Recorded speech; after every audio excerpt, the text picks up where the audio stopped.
ഞാൻ ഉറപ്പിച്ച് പറയട്ടെ, തങ്ങൾ പറഞ്ഞ പോലെ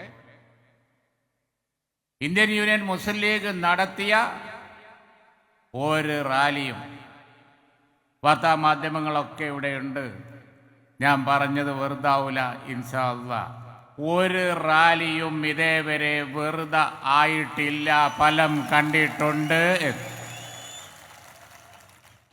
ഞാൻ ഓർമ്മിപ്പിക്കുകയാണ്, പൗരത്വ നിയമം വന്നപ്പോ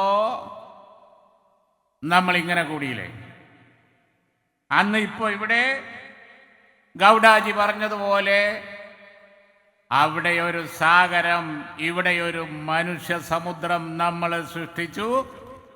പൗരത്വ ബില്ലിനെതിരായി പോരാടി.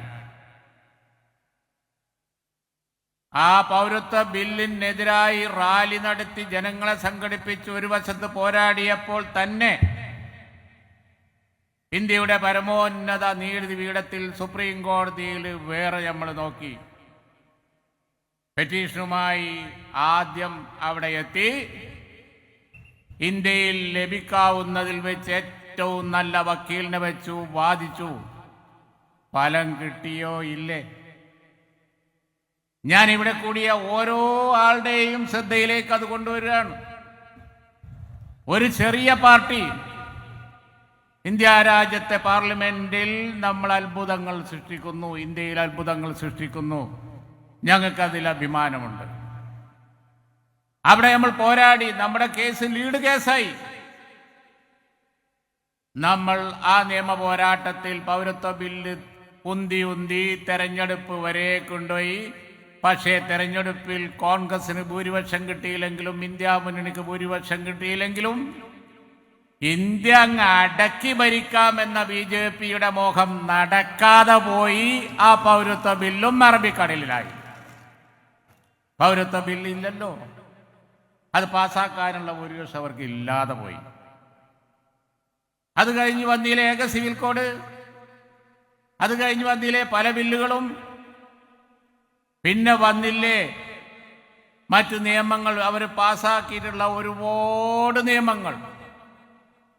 പക്ഷേ പാസ്സാക്കാൻ ശ്രമിച്ച പല നിയമങ്ങളും നമ്മളെതിരെ പോരാടി, സുപ്രീം കോടതിയിൽ പോരാടി,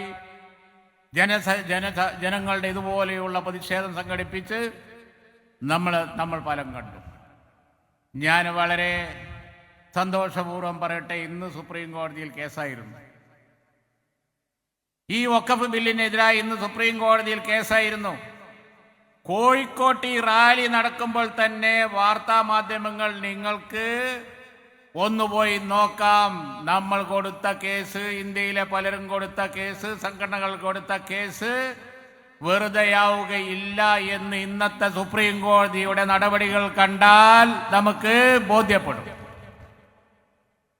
എന്തെങ്കിലുമൊക്കെ റിസൾട്ട് ഒരു പക്ഷേ സുപ്രീം കോടതിയിൽ നിന്ന് കിട്ടും. അങ്ങനെ പോരാടില്ലാതെ നിർവാഹമില്ലല്ലോ.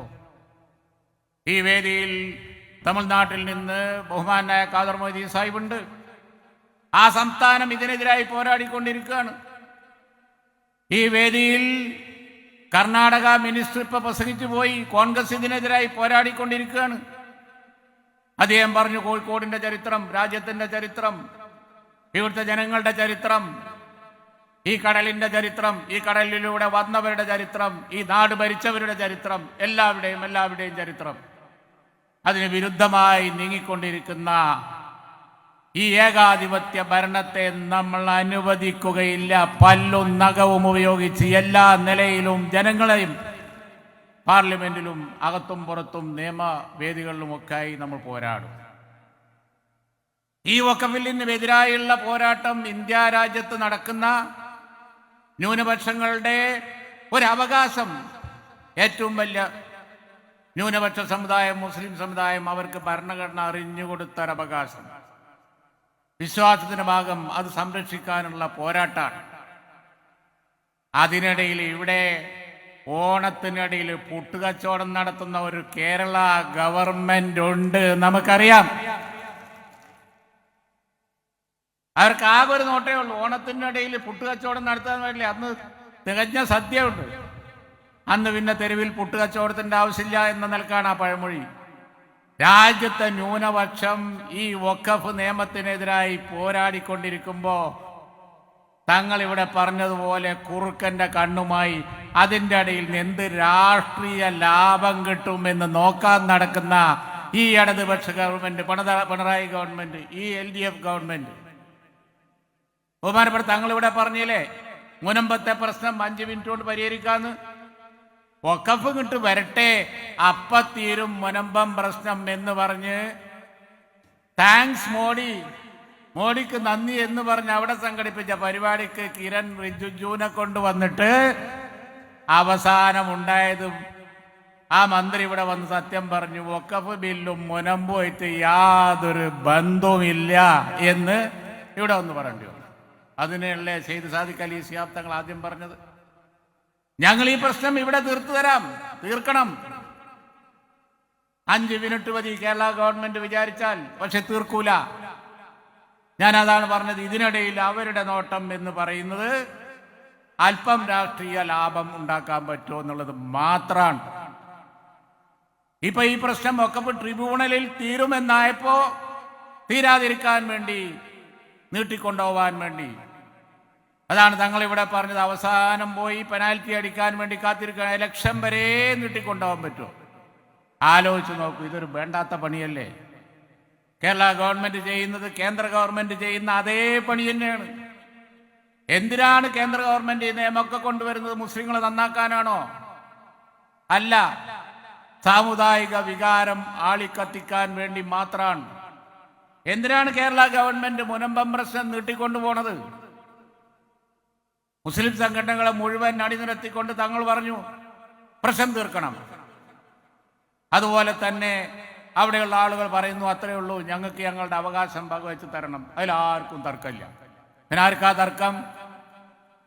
ആരാണ് ഇത് നീട്ടിക്കൊണ്ടുപോകുന്നത്? ഒരു സംശയവും വേണ്ട, അത് ചെയ്യുന്നത് കേരള ഗവൺമെന്റാണ്. പ്രശ്നം തീർക്കാതെ അതിൽ നിന്ന് രാഷ്ട്രീയ ലാഭം ഉണ്ടാക്കാൻ വേണ്ടി ആ പ്രശ്നം തീർക്കാതെ കൊണ്ടുപോവുകയാണ്. ഇതൊക്കെ ജനങ്ങൾക്ക് മനസ്സിലാവും. ആളുകൾക്ക് ബുദ്ധിയില്ല, അരക്കായി കില്ലോത്തോലാണ് കേരളത്തിലെ ജനങ്ങൾ തെറ്റിദ്ധരിച്ച അവസാനമായിട്ട് ഇലക്ഷനിൽ വോട്ട് എതിരായി കുത്തുമ്പോൾ മാത്രമേ നിങ്ങൾക്ക് മനസ്സിലാവൂ എന്നുള്ളത് ഞങ്ങൾ അടുത്ത് വരാൻ പോകുന്ന തെരഞ്ഞെടുപ്പിൽ കാണിച്ചു തരാം. അവർക്കൊരു ധാരണയുണ്ട്. ബഹുമാനപ്പെട്ട തങ്ങൾ പറഞ്ഞില്ലേ, ക്രിസ്തീയ സഭകളുമായി ഞങ്ങൾ ഇനിയും സംസാരിക്കും. അവർക്ക് ഈ പ്രശ്നം തീരണമെന്നേ ഉള്ളൂ. അവർ വീണ്ടും പറഞ്ഞു.